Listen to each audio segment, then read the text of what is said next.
At dizzying speed, the fighter jets zoom low over the NATO task force. Again, and again, and again. These are Polish and German Air Force jets, but they're playing the role of Russian aircraft on attack. Part of air defense exercises in what sailors and commanders say is an increasingly tense environment on NATO's Eastern Front.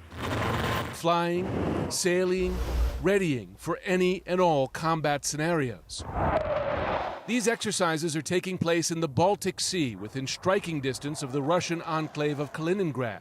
And it's no accident that NATO pilots are flying MiG-29s and Sukhoi-24 aircraft, just like the Russians fly.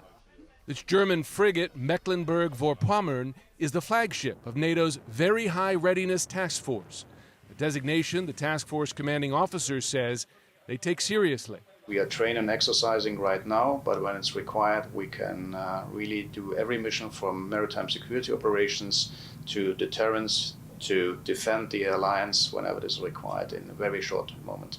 The task force is now approaching Russian territory, Kaliningrad, and so we're practicing heightened awareness. That means greater awareness of everything from cyber attacks to close observation or even harassment by Russian aircraft and warships. Awareness of Russian forces is high. Right in the middle of the simulated attack, officers on deck report Russian aircraft, actual Russian Sukhoi fighter jets, approaching fast. Sailors scan the horizon for sight of them. They're 50 nautical miles away, then 20 miles, before they turn away. Later, 2 Russian warships approach, coming within just 5 miles of the task force. This force, like the alliance, is international, with ships from the German, Portuguese, Spanish, Polish, Danish, and French navies. I climbed down the side of the Mecklenburg for a fast boat ride to the Portuguese frigate Bartolomeu Dias. There, members of Portuguese elite special forces drill for an attack by small boats, their guns trained on the horizon, watching and waiting. Helicopters patrol the waters day and night.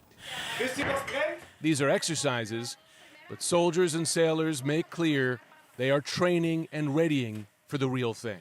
We have to be capable to switch every hour from an anti-submarine mission to an anti-surface mission to a passenger transport deployment of special forces. So every day is different. The war in Ukraine looms large here. This task force now sails with twice as many ships and sailors as before the invasion. And as the task force commander told me, they are NATO's first line of defense against any new acts of Russian aggression.